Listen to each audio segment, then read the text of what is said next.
दोस्तों, किसी भी सबमरीन से लॉन्च होने वाली मिसाइल के दो तरीके से परीक्षण किए जाते हैं। पहले तरीके में तो मिसाइल को सीधे ही पनडुब्बी की मदद से दाग दिया जाता है और दूसरे तरीके में एक पोंटून को बनाया जाता है जिसको पानी के अंदर लेकर जाया जाता है और एक पनडुब्बी की मदद से सिमुलेट किया जाता है। और जल्द ही हम दूसरे तरीके से एक मिसाइल का परीक्षण करने की पूरी तैयारी कर चुके हैं, जिसके लिए हमने एक पोंटून को भी बनाकर तैयार कर लिया है और अब जल्द ही इस पोंटून को एपीजे अब्दुल कलाम द्वीप पर लेकर जाया जाएगा और इस पोंटून की मदद से हम अपनी SLCM यानी कि सबमरीन लॉन्च क्रूज मिसाइल का परीक्षण करने वाले हैं। इस समय हम 3 अलग अलग तरीके की सबमरीन लॉन्च क्रूज मिसाइलों का इस्तेमाल करते हैं, जिसमें से पहली मिसाइल का नाम एक्सोसैट है जिसकी रेंज 50 किलोमीटर के आसपास है और दूसरी मिसाइल का नाम क्लब है जिसकी रेंज 220 से 300 किलोमीटर के बीच है और तीसरी मिसाइल का नाम हार्पून है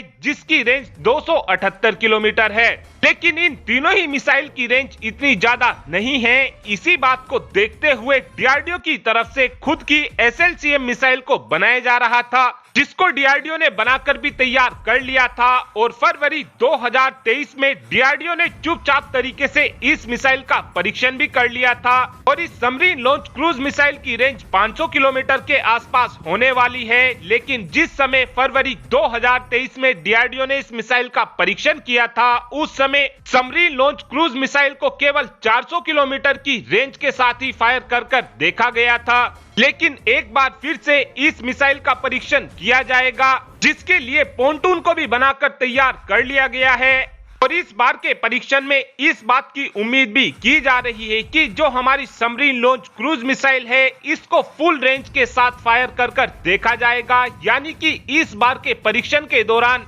DRDO अपनी सबमरीन लॉन्च क्रूज मिसाइल को 500 किलोमीटर की रेंज के साथ परीक्षण कर सकता है। और आप सभी ये बात भी जानते ही होंगे कि इस समय जो हमारी इंडियन आर्म फोर्सेस हैं वो KH-35 मिसाइल और हार्पून जैसी एयर लॉन्च एंटीशिप मिसाइल का इस्तेमाल करती है और अब इन दोनों ही मिसाइल को रिप्लेस करने की भी DRDO ने पूरी तैयारी कर ली है, क्योंकि DRDO की तरफ से 2 अलग अलग तरीके की मिसाइल बनाई जा रही हैं, जिसमें से जो पहली मिसाइल होगी उस मिसाइल के अंदर RF सीकर लगे होंगे और इस मिसाइल का इस्तेमाल हम एंटीशिप रोल में कर सकेंगे। और इस मिसाइल का जो दूसरा वर्जन होने वाला है उसके अंदर इमेजिंग इंफ्रारेड सीकर लगे होंगे और इस मिसाइल का इस्तेमाल हम लैंड अटैक वर्जन के तौर पर करने वाले हैं। और इस मिसाइल की सबसे खास बात यह रहने वाली है कि ये मिसाइल काफी आसानी से मूविंग टारगेट को भी हिट कर सकेगी और DRDO की तरफ से ये जितनी भी मिसाइलें बनाई जा रही हैं, DRDO इन सभी मिसाइल को इंडिजीनियस क्रूज मिसाइल के बेसिस पर बना रहा है।